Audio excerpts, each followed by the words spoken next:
नमस्ते दोस्तों। युद्ध हमेशा युद्ध के मैदानों में ही नहीं, अक्सर वह बैंक खातों में, तेल के बाजारों में और राजनीतिक गलियारों में लड़े जाते हैं। किस तरीके से हम देख रहे हैं कि मेन स्ट्रीम मीडिया हो या वर्ल्ड न्यूज़ एजेंसीज, अलग अलग तरीके की हेडलाइन और सुर्खियां हमें दिखाई जा रही है। Number of war, number of missile, number of bomb, इस तरीके के नंबर्स हमें दिखाए जा रहे हैं। मगर इन नंबरों के पीछे कितनों ने अपनी जिंदगी खोई होगी, कितनों ने अपने परिवार खोए होंगे और कितने तो परेशान हैं अपने फ्यूचर को लेकर।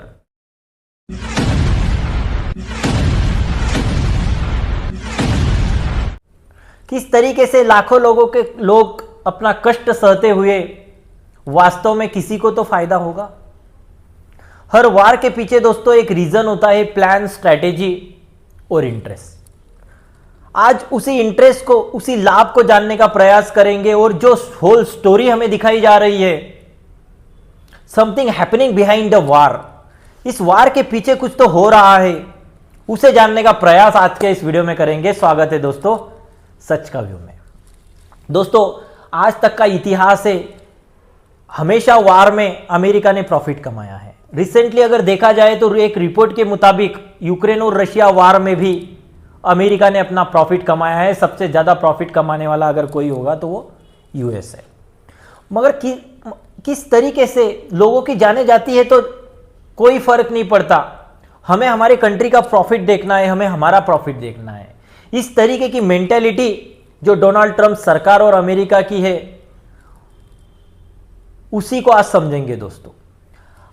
जब ईरान और अमेरिका के बीच में अगर शांति वार्ता चल रही थी तो अचानक एक सरप्राइज अटैक करने की जरूरत क्यों पड़ी, और क्यों बताया जा रहा है कि हमें जो ईरान है उसका जो मिसाइल क्षमता है, न्यूक्लियर क्षमता है और जो रिजीम चेंज हमें करना है, इस तरीके की बातें हमें बताई गई। मगर एक्चुअल में जो ईरान का तेल भंडार है दोस्तों, उस पर अमेरिका की नजर थी। उसे किस तरीके से कंट्रोल किया जाए ताकि चाइना जैसे कंट्री को भी अगर ऑयल की जरूरत है तो वो डॉलर में ट्रांजैक्शन हो, इस तरीके की सोच अमेरिका की थी। और उन्होंने सोचा था कि किसी भी तरीके से अगर हम इस सुप्रीम लीडर को मार दिए जाए, और कहीं ना कहीं उनके जो टॉप लीडर्स है उन्हें अगर हम मार देते हैं तो ईरान अपने आप घुटनों पर आ जाएगा, अपने आप सरेंडर कर देगा और फिर हम ईरान पर कंट्रोल कर पाएंगे, मिडल ईस्ट में पूरी तरीके से हमारा कंट्रोल हो जाएगा। इस तरीके की सोच अमेरिका ने रखी थी। मगर दोस्तों कहीं ना कहीं अमेरिका को उनके जो स्ट्रैटेजी मैनेजमेंट है या तो उनके जो टॉप लीडर्स है, उन्होंने कहीं ना कहीं मिसगाइड किया, कहीं ना कहीं उनका कैलकुलेशन फ्लॉप हुआ दोस्तों, और ये अमेरिका पे ही बैकफायर कर गया। आज अगर आप देखोगे तो किस तरीके से ईरान ने जो स्ट्रेट ऑफ हार्मोज है उसे ब्लॉक कर दिया। इनडायरेक्टली अगर देखोगे तो इस वार में अमेरिका का फायदा ही है दोस्तों।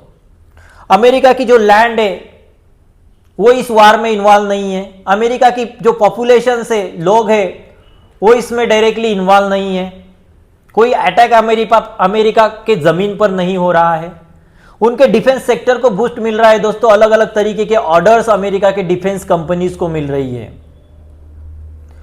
जो ऑयल इंडस्ट्रीज है, एनर्जी पावर, उसे बूस्ट मिल रहा है। जिस तरीके से आज ऑयल की कीमतें बढ़ रही है, उसका जो फायदा है वो ऑयल एक्सपोर्ट कंपनी को मिल रहा है। और हमने इसके पहले एक वीडियो में डिस्कस भी किया था कि किस तरीके से ऑयल कंपनीज को फायदा पहुंचाने के लिए डोनाल्ड ट्रंप काम कर रहे हैं। क्यों? कि उन्हें उनका रिटर्न अवार्ड मिले, जो डोनाल्ड ट्रंप के कैंपेनिंग में ऑयल कंपनीज ने जो एक्सपेंस किया हुआ था, जो फंड प्रमोट करने के लिए दिया गया था, उसके अगेंस्ट में, उसके रिटर्न में अगर उन्हें कुछ चाहिए तो इस तरीके के ऑयल कंपनीज को फायदा आज डोनाल्ड ट्रंप पहुंचा रहे हैं। और किस तरीके से जो ऑयल की कीमतें में फ्लक्चुएशन हो रहा है, उसका जो मार्केट में मैनिपुलेट हो रहा है दोस्तों, जो स्पेक्यूलेशंस हो रहा है, उसके माध्यम से भी पैसा कमाया जा रहा है। अगर कोई इनसाइडर ट्रेडिंग करता होगा डोनाल्ड ट्रंप फेवर के, तो उन्हें भी इनडायरेक्टली इस मार्केट स्पेकुलेशन में फायदा हो रहा है। मतलब हर तरफ से अमेरिका में थोड़ा बहुत इन्फ्लेशन की वजह से लोग परेशान तो है, मगर इनडायरेक्टली उनके जो डिफेंस सेक्टर है, एनर्जी पावर है, इनडायरेक्टली इकोनॉमिकल बेनिफिट है, मार्केट स्पेकुलेशंस, ऑयल की कीमतें, इस तरीके से तमाम फायदा आज अमेरिका का हो रहा है। हम लोग देख रहे हैं कि किस तरीके से आप गोल्फ खेलकर एक इंटरव्यू देते हैं और उस इंटरव्यू में कहते हैं कि वार तो खत्म हुआ और अचानक ऑयल के प्राइसेस डिक्लाइन होने लगते हैं, तो अगर इस खबर जिसके पास होगी उसने कितना पैसा कमाया होगा, जिसने मार्केट में रिवर्स इन्वेस्टमेंट की होगी उसने कितना पैसा कमाया होगा। एक अलग तरीके का लॉजिक है दोस्तों, एक अलग तरीके का मैथ्स है, उसे समझने की जरूरत है कि किस तरीके से अमेरिका हर वार में अपना फायदा देखती है और इस वार में भी आज अमेरिका अपना फायदा देख रही है। किस तरीके से अपने फायदे के लिए अमेरिका काम करता है दोस्तों। कुछ महीने पहले की एक न्यूज़ है दोस्तों कि डोनाल्ड ट्रंप के बेटों ने एक ड्रोन मैन्युफैक्चर कंपनी में इन्वेस्टमेंट की है 25 मिलियन की, और कुछ दिनों बाद चाइनीज ड्रोन पे बैन किया गया था। मतलब किस तरीके से उन्हें पता था कि आगे चलकर वार होने वाला है और इन ड्रोन कंपनीज को ऑर्डर मिलने वाली है, इस तरीके की इन्वेस्टमेंट करके रखने के लिए उन्होंने प्लान किया हुआ था। मतलब किस तरीके से काम करते हैं दोस्तों। और आज सारे पूरे वर्ल्ड को एक ऑयल क्राइसिस में डालने के बाद डोनाल्ड ट्रंप कह रहे हैं कि हमारे पास तो काफी अच्छा स्टॉक है। With all of that, it affects other countries much more than it does the United States. It doesn't really affect us. We have so much oil. We have tremendous oil and gas, much more than we need. हमें कोई दिक्कत नहीं है चिंता करने की, मगर पूरे वर्ल्ड को इसके बारे में सोचने के लिए मजबूर करने के बाद आप बोल रहे हो कि हमें चिंता करने की जरूरत नहीं। किस तरीके की मेंटालिटी है दोस्तों, किस तरीके की सोच है।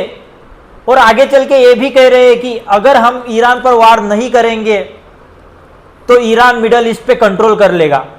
Iran's a very powerful country. They were going to take over the Middle East. If we did not hit them, they were going to take over the Middle East. They had thousands and thousands since they. मतलब यही डर उन्हें सता रहा था कि किस तरीके से मिडल ईस्ट का कंट्रोल चला ना जाए, इस वजह से ईरान पर अटैक कर लो। मगर कहीं ना कहीं इस फायदे के चक्कर में अमेरिका को ये जो वार है ईरान के साथ, ये बैकफायर कर गया दोस्तों। उन्होंने जो सोचा था कि इनके टॉप लीडर्स को मारकर जो ईरान है वो घुटने टेक देगा, सरेंडर कर लेगा, मगर ऐसे होते दिखा नहीं। जिस तरीके से ईरान की जो सिस्टम है पावर डिसेंट्रलाइजेशन उसे कहते हैं, मतलब अगर टॉप लीडर को मार भी दिया जाए, सुप्रीम लीडर भी नहीं रहा, तो भी जिन्हें जो कमांड दी हुई है उस तरीके से ये चलता रहेगा और हमें इसी रास्तों पर चलकर इस वार को हमें जवाब देना है। इस तरीके का जो पावर डिसेंट्रलाइज पावर ईरान में है दोस्तों, उसके वजह से आज हम देख रहे हैं कि अलग अलग तरीके के मिसाइल्स ये आज इजराइल पर हो या यूएस जो कंट्रीज है, जो गल्फ कंट्रीज है मिडल ईस्ट की, जैसे कि UAE, Saudi Arabia, UAE, Saudi Arabia, Iraq, Bahrain, इस तरीके की तमाम कंट्रीज पे आज ईरान अटैक कर रहा है। हम लोग देख रहे हैं कि किस तरीके से ईरान की काफी क्लियर स्ट्रेटेजी है। अगर आप आपकी जमीन यूएस मिलिट्री बेस को दोगे तो आपको दिक्कत होगी, इसका खामियाजा आपको भुगतना होगा। और किस तरीके से हम देख रहे हैं कि जो दुबई है या सऊदी अरेबिया है, जो सेफेस्ट कंट्री माना जाता है दोस्तों, सेफेस्ट सिटी मानी जाती है, अगर आप देखोगे तो काफी बिजी सिटी उन्हें कहा जाता है, मगर आज दुबई हो, सऊदी अरेबिया हो, ये जो मिडल ईस्ट की जो कंट्रीज है दोस्तों, वो स्टॉप हुई है।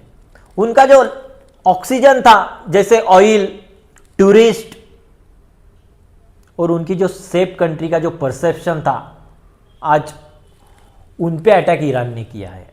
किस तरीके से उनका जो पूरा सिस्टम है उसे स्टॉप कर दिया है ईरान ने। मगर चैलेंज भी कर रहा है यूएस को कि आपका मिलिट्री बेस यहां होके भी आप कुछ कर नहीं सकते, आप इन कंट्रियों को सेफ नहीं रख सकते। और ये कंट्री भी डायरेक्टली ईरान पर रिवर्स अटैक नहीं कर रही है। क्यों? क्योंकि अगर देखोगे दोस्तों कि ये कंट्रीज की जो पॉपुलेशन है वो 13, 14, 18, 25 मिलियन पॉपुलेशन है। तो इस वजह से ईरान चाहे तो इन कंट्रियों को काफी बहुत हानि पहुंचा सकता है। इस वजह से डायरेक्टली ये कंट्रीज ईरान पे अटैक करने से बच रही है, डायरेक्टली अटैक नहीं कर रही है, रेदर देन कि ईरान इन पे अटैक करे जा रहा है। तो किस तरीके से आज यूएस को चैलेंज ईरान कर रहा है। भले ही मानते हैं दोस्तों कि ईरान इस जंग में जीतेगा नहीं, मगर ये जंग इतनी महंगी कर देगा, अमेरिका की जीत को इतनी महंगी कर देगा कि अमेरिका जीतकर भी हार जाएगा। इस तरीके की सोच आज ईरान रख रहा है। हम सब लोग जानते हैं कि वो जीतेगा नहीं अमेरिका के साथ, मगर किस तरीके से अमेरिका को चैलेंज कर रहा है, किस तरीके से ऑयल की कीमतों में फ्लक्चुएशन हो रहा है, किस तरीके से सप्लाई चेन डिस्टर्ब हुई है, ग्लोबल मार्केट इन्फ्लेशंस, हर तरीके से आज पूरे वर्ल्ड को परेशान करने का काम ईरान कर रहा है। और जो ईरान की कैपेसिटी पर सवाल अमेरिका और इजराइल ने उठाए थे दोस्तों, वो कहीं ना कहीं वो गलत साबित हो रहे हैं। आज हम ईरान पर अटैक होते हुए हर तरीके की न्यूज देखते हैं, मगर किस तरीके से मीडिया को भी मैनेज करने का काम वॉशिंगटन करता है। कोई न्यूज इजराइल पर हुआ अटैक दिखा नहीं रहा है दोस्तों, मगर द यरूशलेम जो इजराइल की न्यूज़ है दोस्तों, उसमें पोस्ट किया हुआ है कि किस तरीके से इजराइल में लोग परेशान हैं। अलग अलग तरीके की मिसाइल, ईरानियन मिसाइल इजराइल पर अटैक कर रहे हैं। हॉस्पिटल्स में जगह नहीं है, पार्किंग स्लॉट को हॉस्पिटल बनाया गया है। अलग अलग तरीके के बंकर्स में लोग छुप रहे हैं, और यहाँ तक के लोग देश छोड़ने पर मजबूर हो रहे हैं। तो किस तरीके की सोच इजराइल सरकार रख रही है कि अपने कंट्री के लोग अपनी खुद की कंट्री छोड़कर जाने के लिए सोच रहे हैं। इस तरीके का वार भी किस काम का, जो अपने कंट्री के लोगों को परेशान कर सके। इस तरीके का ईरान ने अटैक इजराइल पर किया है दोस्तों, मगर इस तरीके की न्यूज़ आपको बाहर आते हुए नहीं दिखेगी। किस तरीके से ईरान में तख्ता पलट करने की जो बात यूएस और इजराइल कर रहा था, उन्होंने वो कर तो दिखाया, मगर जो 86 ईयर के अयतुल्ला अली खमनाई हैं, उनका रिजिम चेंज कर वहाँ पर उनके ही बेटे मोज्तबा खमनाई, इनको सुप्रीम लीडर बनाया गया है दोस्तों, जो कि 56 ईयर्स ओल्ड है। मतलब एक ओल्ड पर्सन को हटाकर एक न्यू जनरेशन वहाँ पर लाई गई है, एक नया खून, एक न्यू ब्लड जनरेशन वहाँ पर इस्टेब्लिश की गई है। मतलब ये उससे भी बेहतर ईरान के लिए है। किस तरीके से ये अमेरिका और इजराइल को ही सोचने के लिए मजबूर कर रहा है कि किस तरीके का रिजिम चेंज हमने सोचा था और किस तरीके की रिजिम चेंज आज ईरान में हुई है।